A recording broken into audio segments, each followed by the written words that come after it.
Adobe Photoshop, dark green, 1024 by 1024, kayo baalang gusto lang yan. So 1024 lang sa akin. Color map lang ang kailangan. Okay? Create. Tapos, dito yung snapshot, lock natin. And when painting yung color map, ang gusto kong makita, ayoko ng flat colors ha, lagyan ninyo ng shadow highlights. So, manual painting, yung iba kung nahihirapan, you may use yung lasso tool, no? Kasi masyado nilang dinidikit sa mga UVs. Hindi, pwede lumagpas dyan, wag lang mag-overlap sa ibang part. Yes, sir. Okay? Yung din po sa kanila, nagawa ako na si Venom. Yeah. Tapos, dito, backspace, no? Yan. Control dog, deselect. And then, long story short, yan natin. Iapin ko na yung last time na ginawa ko. GBBet. Wala. No, sir. Sir, it's busy. Ako po, sir, paksak din. Wow! Okay. So, ayoko na pure black lang ha. I-paint ninyo yung talagang texture. Okay? Wala tayong tablet dito kaya sponge brush yung ginamit ko. Okay? Yan. Tapos, naka-duplicate lang. Yan. And for example, finish na, no? To generate yung actual color map, you need to hide yung UV snapshot, and then layer, flatten image, tapos file, save as, JPEG.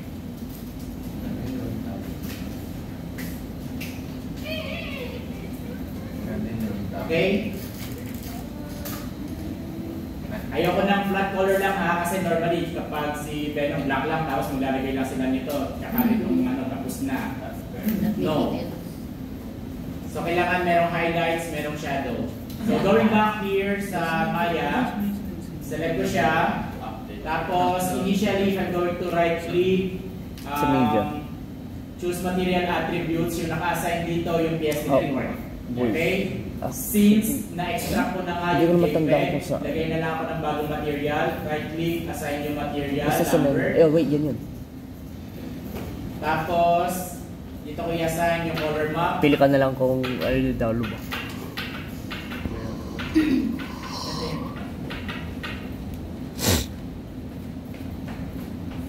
Press natin si... Hey!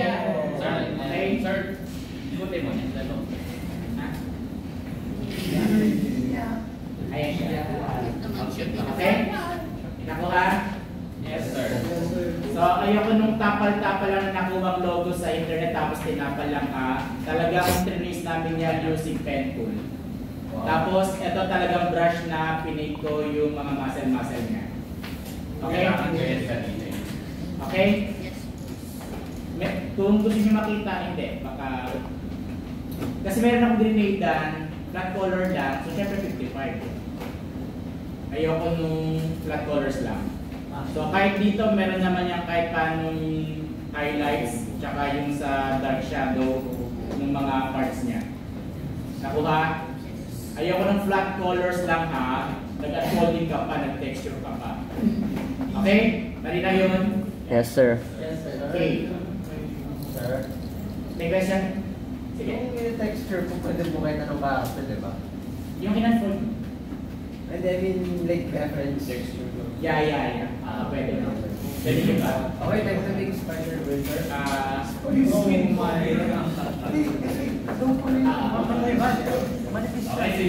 Pero mas maganda kung meron kahit spec ng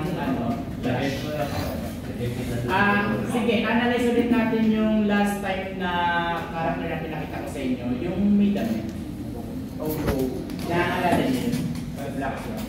Black Swan? Black Swan? Who started? Black Swan from the hit game started. Shut up.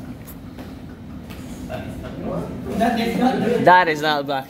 No, what's that UV? Hindi, nakakabay kasi yung model ng shoes dito eh. Separate ko ha. Eh, flat na material lang yung nakalagay dyan. Or bakit green yung ano? Kasi nung unang panahon na material pa to eh, metal ray material, yung renderer namin noong unang panahon, metal ray. Ngayon, Arnold na. Noong unang panahon. And that looks great. That's a dress. How does it work? I don't know. Ayan. Ito yung skin texture niyan. Malinis yung niyan ha. Teka, hanapin ko na lang dito. Oh my God.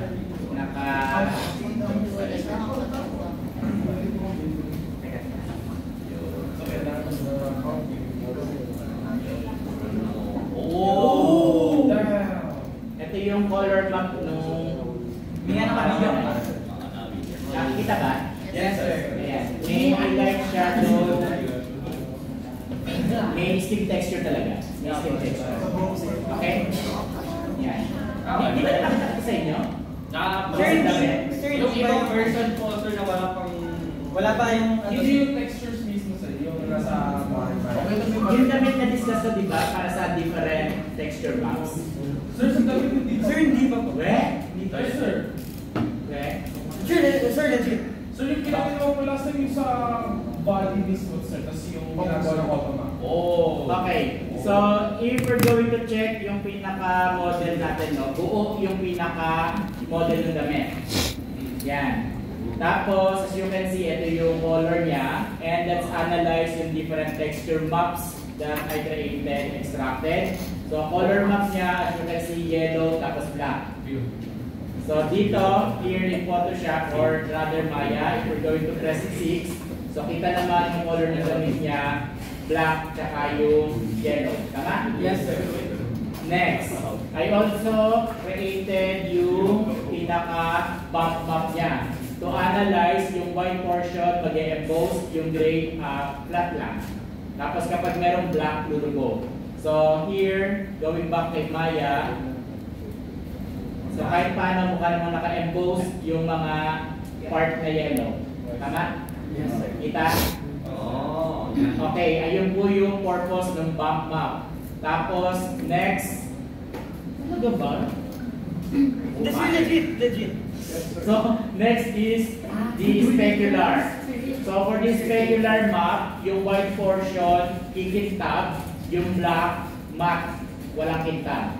So, kung merong green portion dyan, 50% yung specular niya or kintab. Okay? Mas makintab kapag white, tapos black, walang kintab. So, here, we're going to rotate yung pinaka-character. You can see yung pinaka-pattern sa specular. So, yung makintab na portion ay yung yellow part, tsaka yung pattern. Tama? So, hindi siya color map, specular. Kaya, kumikintab siya. So, also dito sa, ano niya, sa eyeshadow niya, meron akong specular map dun sa mata, tsaka sa lips. Okay? So, ito yung specular map. So, black para walang kintab yung pinaka, no? So, yung lips lang, tsaka yung sa eyeshadow na meron. Nakuha? Tapos, ano pa ba? For transparency map, sa Photoshop, black yung visible, tapos white yung transparent. Pero kapag nag-generate kayo, dapat baliktad. So, you need to invert this one. White yung magiging visible, tapos black yung transparent. Pero yung nakatouch dito, PSD network, kaya ayun yung naka-generate.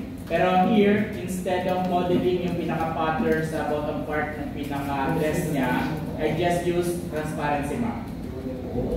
Okay? So, hindi ko na minodel yung part na yan kasi mas mahirap yun. So, texture map lang ginawa ko. Okay? Nakuha? So, yun po yung importance ng different texture maps. Okay? Question pa? Okay. Pero sa atin na yung next activity, focus lang sa color map. dahil ayoko na pangit yung gagawin ibang texture maps. Okay? Kapag walang model, pwede manghiram sa classmate pero bawal mag-submit ng downloaded na model. Okay. Kahit mga base mesh pa yan sa different softwares. Okay? Oh, shit. Oh, fuck. Oh, nakuha ko yung bonus activity. Oh, my. Question pa? Thank you, sir. Kasi yung iba mga pinapasa base mesh ng ibang software. Hindi naman sila may model doon. I-notify lang nila yun. Okay na yun, contact na ako. Ayun ang game design. Nag-grade na yung game design bonus activity. Okay. Question?